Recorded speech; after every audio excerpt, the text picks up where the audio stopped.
नमस्कार मित्रों, ई गैरसैंण के मन की बात के माध्यम से उत्तराखंड और देश से जुड़े हुए संवेदनशील विषयों पर चर्चा होती है। इस बार जिस प्रकार 8 फरवरी को हल्द्वानी में हिंसा भड़की थी, उपद्रवियों ने प्रशासनिक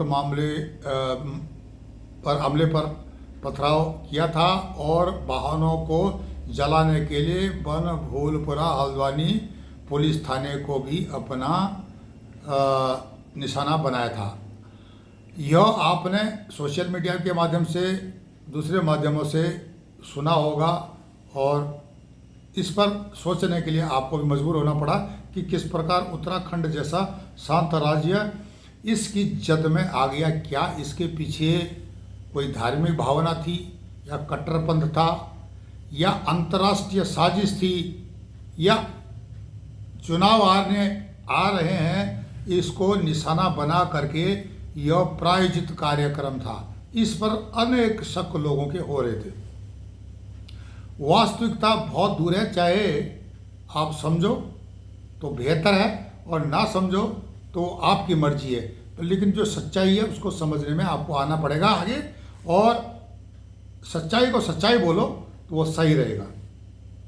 क्या होता है, जिस प्रकार से पाकिस्तान स्थित ISI का जो अड्डा है वह कट्टरपंथीकरण को भारत में बढ़ावा देता है, इसको फंडिंग भी करता है। पाकिस्तान एक कंगाल देश है, उसके पास इतने फंड की होती नहीं है गुंजाइश।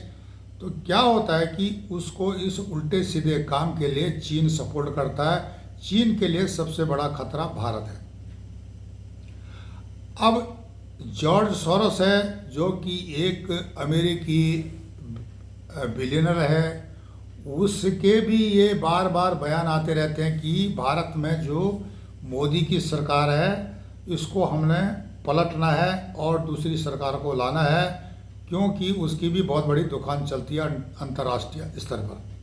तो ये सब चीज़ों को हम जोड़ेंगे और इस नतीजे पर आएंगे कि ये सच्चाई है। यह हल्द्वानी का जो प्रकरण है इसमें सिर्फ खरीदे हुए प्यादे हैं और जो कि संगठित होकर के जाहिल लोगों को साथ में लेकर के नहीं पहचानते हैं कि अगर चीन बम फेंकेगा या पाकिस्तान बम फेंकेगा तो उसकी जद में अकेला हिंदू नहीं आता है, दूसरे धर्म के लोग, मुसलमान हैं या चाहे ईसाई हैं, सिख हैं, वे भी इसकी जद में आएंगे।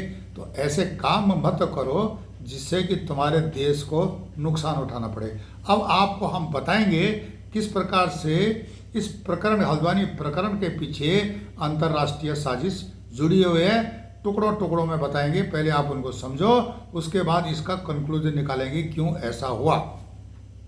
विषय वस्तु पर अधिक जानकारी देने से पूर्व आप हमारे चैनल ई गैरसैंण को लाइक करें, सब्सक्राइब करें, कमेंट्स करें और शेयर करें। मित्रों, सबसे पहले मैं आपको जो अपने हल्द्वानी के जो प्रकरण के बारे में बताता हूं कि 2,44,00,000 रुपया जिस प्रकार से हल्द्वानी नगर निगम ने, म्यूनिसिपल कॉरपोरेशन ऑफ हल्द्वानी ने अब्दुल मलिक के ऊपर जुर्माना थोपा है। एक प्यादा था वो ISI या जो देशद्रोहियों का, और उसको पैसे कहाँ से किस प्रकार से बनाता था। इसके अलावा इन एडिशन उसको बाहर से भी पैसा आता था।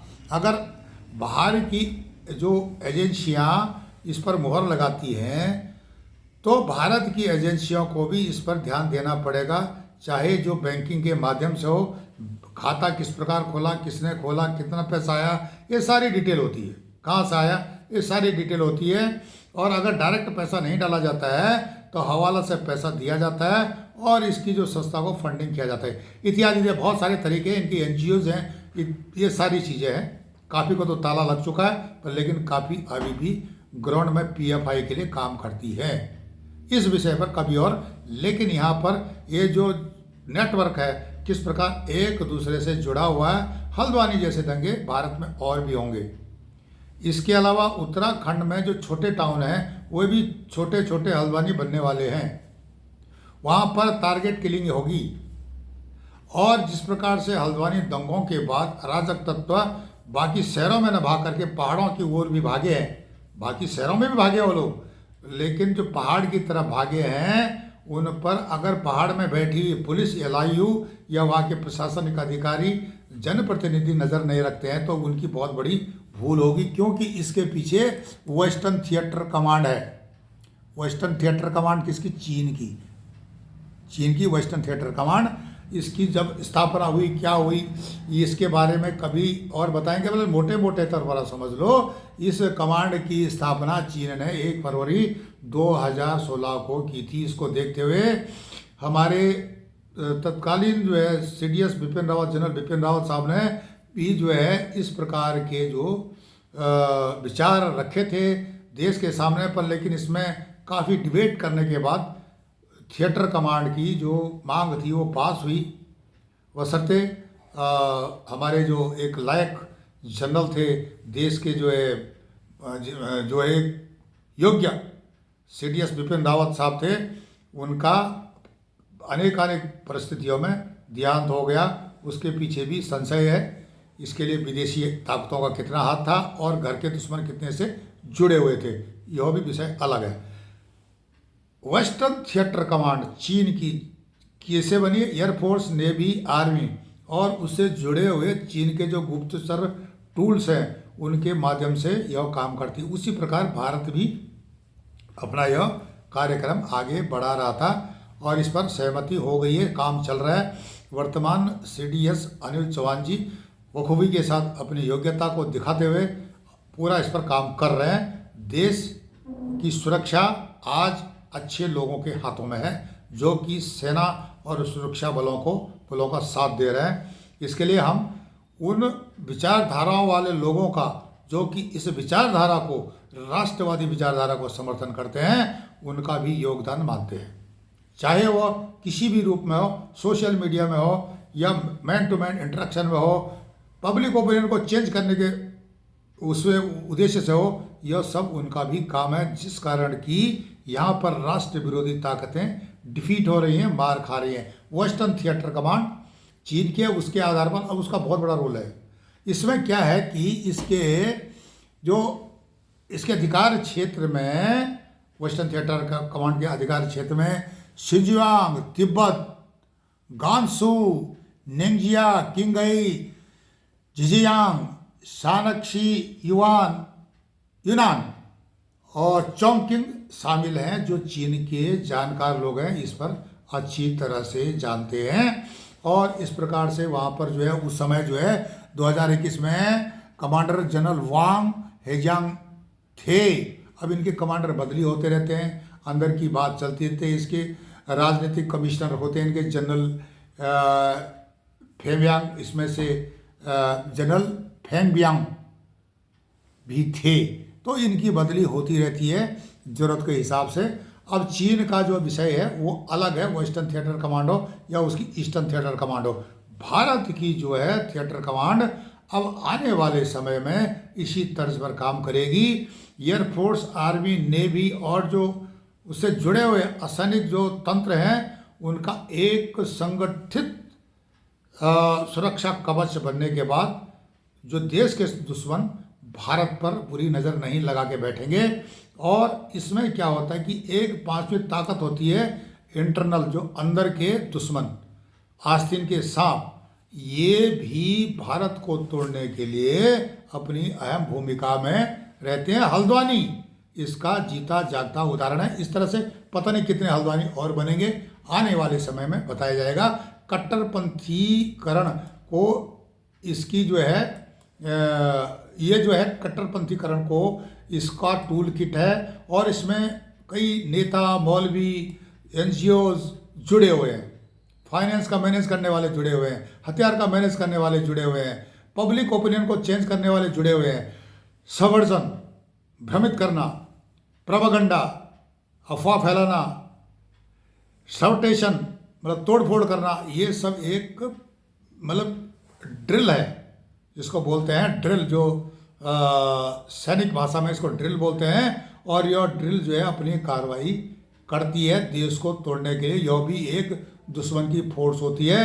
अब इसमें मैंने कहा ना आपको, चीन जुड़ा हुआ है, पाकिस्तान जुड़ा हुआ है और अमेरिका बैठा हुआ है, एक जॉर्ज सोरोस भी जुड़ा हुआ है। दुनिया का सबसे धनाढ्य आदमी है। एक रिपोर्ट आई थी फोर्ब्स के अनुसार सोरोस की कुल संपत्ति 2023 में $7 बिलियन थी। सोरोस का एक बार फिर सुर्खियों में नाम आ रहा था।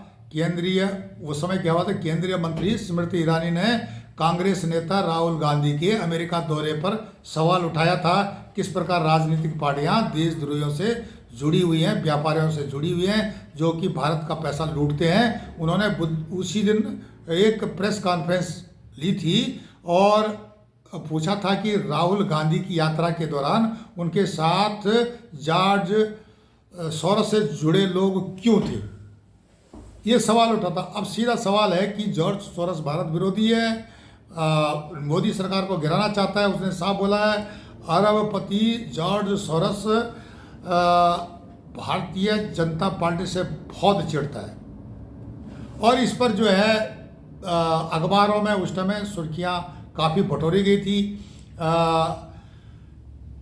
जॉर्ज सोरोस भारत में यह पहली बार विवादों में नहीं था।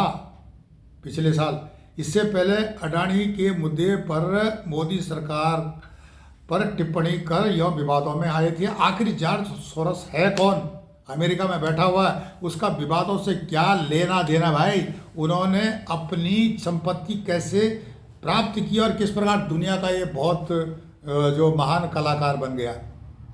क्या होता है कि विश्वकोश ब्रिटेना में एक लेख छपा था, उसमें लिखा था कि सोरोस का जन्म हंगरी के बुडापेस्ट में 1930 में हुआ या नहीं हुआ पर लिखा हुआ था। उनका जन्म एक समृद्ध यहूदी परिवार में हुआ था, लेकिन 1944 में हंगरी में नाजियों के आगमन के कारण उनके शुरुआती दिन जो है बड़े बुरे रहे, संघर्षमय रहे। और यह भी कहा जाता है कि सोरोस ने लंदन स्कूल ऑफ इकोनॉमिक्स में अपनी पढ़ाई के लिए रेलवे पोर्टर और वेटर के रूप में भी काम किया था। द्वितीय विश्व युद्ध के दौरान हिटलर की ओर से बनाए गए यात्रा शिविरों में भेजे जाने से बचने के लिए सोरोस के परिवार को अलग रहना पड़ा था। सोरोस 1947 में अपने परिवार के साथ लंदन चले गए थे। सोरोस ने क्या है, दर्शन फिलोसॉफी बोलते इसको, दर्शन शास्त्र का अध्ययन किया और दार्शनिक बनने की उसने योजना बनाई थी, लेकिन वह बन गया दुनिया का नंबर 1 डॉन।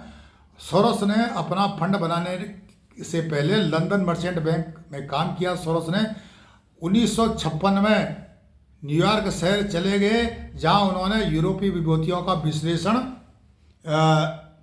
पढ़ा, मतलब एनालिस्ट बोलते हैं, एनालाइज करना है, विश्लेषण करके के रूप में काम करना शुरू किया विश्लेषक के रूप में। जॉर्ज सोरोस 1997 में थाईलैंड की मुद्रा वाइट का सट्टा लगाकर उसे कमजोर करने के भी आरोपी थे। हालांकि खुद सोरोस इस आरोप से आज भी इनकार करते हैं। अब इनका नाम जो है ना वित्तीय संकटों से जुड़ता रहा है। एशिया के हिस्सों में इनका नाम काफ़ी फेमस था। मलेशिया के तत्कालीन प्रधानमंत्री महातिर बिन मोहम्मद के रिंगिट के पतन के लिए भी सोरोस को जिम्मेदार ठहराया गया था। उसी तरह से अब इसको चस्का लग गया है कि ये मोदी का पतन भी करने के चक्कर में अपने पैसे पे ये आ गया है। किस प्रकार इसने पैसे जोड़े इस पर कभी चर्चा होगी। मैंने काफ़ी कुछ जॉर्ज सोरोस के बारे में लिखा है। अब किसान आंदोलन भी हो रहा है। पिछले बार भी जॉर्ज सोरोस पर आरोप लगे थे, उसके जो टूल किट थे उनके माध्यम से किसान आंदोलन को पैसा पहुंच रहा था। इस बार भी किसान आंदोलन हो रहा है। सरकार काफ़ी अलर्ट है, दिल्ली को घेरने का प्रयास चल रहा है। इसमें भी जॉर्ज सोरोस का पैसा लगा हुआ है, चीन का पैसा भी लगा हुआ है, पाकिस्तान तो चाहता ही है। और इस तरह से विपक्षी पार्टियां जो कि सत्ता में नहीं है उनको भी यह अच्छा मौका है कि सत्ताहीन किया जाए जो सरकार केंद्र में काम कर रही है। कौन अच्छा है कौन बुरा है यह तो प्रजातंत्र में जनता देखती है और फिर उसके बाद वोटिंग करती है। जॉर्ज सोरोस ने बहुत पैसा अपना भारत पर बहा दिया है। चीन भी भारत पर पैसा बहा रहा है और इसके लिए चिन्हित किए जा रहे उन पत्रकारों को, उन धार्मिक नेताओं को, कट्टरपंथियों को चिन्हित किया जा सकता है, जिसमें कि खालिस्तान मूवमेंट है, कट्टरपंथीकरण है, आईएसआई के जो एलिमेंट्स है भारत में, स्लीपर सेल है, उनको जॉर्ज सोरोस दबा करके फंडिंग कर रहा है। अब बात यह होती है कि कई लोग अपनी जो है पैसा आने के बाद भी अपनी विचारधारा से समझौता नहीं करते, कुछ भी हो जाए वो अपनी विचारधारा में रहते हैं। ऐसे लोगों के कारण भारत की विचारधारा बची हुई है, अन्यथा यहाँ पर भी अभी तक बहुत कुछ हो जाता है। हल्द्वानी का जो दंगा है उसको काफ़ी हद तक कंट्रोल किया जा चुका है। उत्तराखंड की जो वर्तमान सत्तासीन सरकार है धामी साहब की, उन्होंने काफ़ी कठोर कदम लिया है। उत्तर प्रदेश में भी काफ़ी सख्त समझौतों से, सिद्धांतों से समझौता नहीं करने वाला नेतृत्व है। अब उसी तरह से अन्य राज्यों में भी कमज़ोर किस्म के जो नेतृत्व वाले न बैठे, ना जनता उनको बैठने दे, अन्यथा जॉर्ज सोरोस जैसे 1997 में जो हुआ था ना थाईलैंड में, जॉर्ज सोरोस ने क्या किया था कि वहाँ की मुद्रा को ठिकाने बिठा दिया था। 1984 अपनी संपत्ति के कुछ हिस्सों का उपयोग करके ओपन सोसाइटी फाउंडेशन नामक एक परोपकारी संगठन की स्थापना करता है जॉर्ज सोरोस। ओपन सोसाइटी कई परोपकारी संगठनों, तथा कथित परोपकारी, एक्चुअली उसके पीछे और कहानी है, का नेटवर्क बना 1969 से, और 2001 तक जॉर्ज सोरोस ने प्रसिद्ध हेज फंड टाइकून के रूप में न्यूयॉर्क के ग्राहकों के धन का भी प्रबंधन किया था, आपने पढ़ा होगा। जॉर्ज सोरोस ने 2010 में ह्यूमन राइट्स वॉच को बताते हैं कि बहुत अच्छा खासा पैसा दिया था। अब कोई बोलता है कि इसको $100 मिलियन का दान किया था उसने। अब सोच सकते हो, उदारवादी रुख, तथा कथित उदारवादी, इसके पीछे और कुछ कहानी है। डेमोक्रेटिक पार्टी से नज़दीकी के कारण सोरोस को अक्सर कंजर्वेटिव और रिपब्लिकन पार्टी की आलोचना का शिकार होना पड़ता है। वहाँ भी है, क्योंकि विदेशों में भी अपनी मर्जी से सरकारें गिराना, कि इनके पास पैसे है, जो MLA MP जिस प्रकार से ना कई शेड बोलते हैं हमारी GM में, तो वही हाल वहाँ पर जॉर्ज सोरोस का है। ब्रिटानिका में जो लिखा था उसमें लिखा था कि ओपन सोसाइटी फाउंडेशन 21वीं सदी की शुरुआत से 70 से अधिक देशों में काम कर रही थी। 2017 में ऐसी खबरें आई थी कि सोरोस का हाल उन वर्षों में ओपन सोसाइटी फाउंडेशन के करीब $18 का दान हो चुका था उसके सोसाइटी से। सोरोस ने 2022 में डेमोक्रेटिक पार्टी को $128.5 मिलियन का भी दान किया था। और सबसे बड़ा दानदाता सोरोस था उस समय। वहाँ सोरोस का अमेरिका के पूर्व राष्ट्रपति बाराक ओबामा के राष्ट्रपति अभियान के पीछे भी बहुत एक प्रमुख चेहरा था। अब जॉर्ज सोरोस पर जिस प्रकार से आरोप लगते रहे, जॉर्ज सोरोस नहीं चाहता है कि भारत में मोदी की सरकार बैठे, इसलिए वह इस प्रकार से कट्टरपंथी लोगों को या जो अनेकानेक भारत विरोधी तत्व हैं उनको पैसा फंडिंग करता है हवाला से, अनेक माध्यमों से, ताकि वे पकड़े न जाएं और अपनी इलीगल एक्टिविटी को जारी रखें। इसके पीछे जनता को सोचना पड़ेगा कि ऐसा क्यों जॉर्ज सोरोस कर रहा है, क्योंकि हिंदुस्तान से जो इनकम हो रही थी, अब मंदिरों की जो इनकम है वो भी बंद होने वाली है। तो वो मंदिरों की जो इनकम है वो वापस जो है जाएगी, वो वहाँ जाएगी, वो अपना काम करेंगे। तो जॉर्ज सोरोस को भी वहाँ से पैसा जाता था, किस प्रकार जाता था ये तो विश्लेषक ही बता सकते हैं। भारत के जो बाहर बैठे हुए हैं, जैसे खालिस्तान के पन्नों एक चेहरा बना के रखा हुआ है, कुछ भी नहीं है पन्नों पर, लेकिन एक चेहरा तो बना रखा है ना। जॉर्ज सोरोस का पैसा उसके माध्यम से भी जाता है। पंजाब में नशा कराना, पंजाबियों को नशेड़ी बनाना, या उत्तराखंड में 2 अंतर्राष्ट्रीय सीमाओं को अस्थिर करना, ये सारी साजिश के पीछे जॉर्ज सोरोस के काम को आसान चीन भी कर रहा है। चीन की वेस्टर्न थिएटर कमांड कर रही है। क्यों कर रही है कि वेस्टर्न थिएटर कमांड के पास ऐसे एलिमेंट हैं जो उत्तराखंड में घुसपैठ करते हैं नेपाल से, और डायरेक्ट बॉर्डर के थ्रू या जो है आईएसआई के स्लीपर सेल पश्चिमी उत्तर प्रदेश हैं वहाँ से करते हैं और वहाँ पर एक गुरिल्ला वारफेयर का एक माहौल बना रहे हैं। उत्तराखंड की जनता क्यों सोई हुई है या केंद्र सरकार इस पर क्यों सोई हुई है, इस पर विचार करना पड़ेगा। नेताओं को अपने वोट बैंक का लालच छोड़ना पड़ेगा और इस पर तीखी नज़र रखनी पड़ेगी। प्रशासनिक अधिकारियों को उन लोगों पर नज़र रखनी पड़ेगी जो देशद्रोही हैं या जो जैसे वोटर आईडी कार्ड का किसको तुमने काम जिम्मा सौंपा हुआ है, आपको देखना पड़ेगा। कौन कौन साइबर कैफ वाले बैठ करके नंबर 2 का काम करते हैं, नकली आधार कार्ड बनते हैं, किस प्रकार कार्रवाई चल रही है। जो सरकार की ज़मीन को गैरसैंण जैसे, गौचर जैसे या पिथौरागढ़ जैसे, पुरोला जैसे, पौड़ी जैसे इलाकों में किस प्रकार बेचा जाता है, जैसे कि 50 रुपये के स्टाम्प पेपर में अब्दुल मलिक हल्द्वानी में बेच रहा था, वही काम उत्तराखंड में चल रहा है। सरकारी ज़मीनें बेची जा रही हैं। इस पर भी प्रशासनिक अधिकारियों को ध्यान देना पड़ेगा और उन प्रशासनिक अधिकारियों, चाहे वो रिटायर हो गए, उनकी संपत्ति पर कुर्की करनी पड़ेगी जिन्होंने ऐसे गलत काम किए हैं। लेखाकार हों या दूसरे जमीन से संबंधित जो दस्तावेज हों, वकील हों, इनकी संपत्तियों को भी कुर्क किया जाना अब बहुत ज़रूरी हो गया है। सख्त कदम लेना पड़ेगा उत्तराखंड सरकार को, क्योंकि यहाँ पर राष्ट्र की सुरक्षा का सवाल है। आप तक हम इसी प्रकार से संवेदनशील विषयों को साझा करते रहेंगे। आप हमारे चैनल ई-गैरसैंण को लाइक करें, सब्सक्राइब करें, कमेंट्स करें, शेयर करें। तब तक के लिए नमस्कार, धन्यवाद। अगले एपिसोड में आपको उत्तराखंड से संबंधित अधिक से अधिक जानकारी दी जाएगी। नमस्कार, धन्यवाद।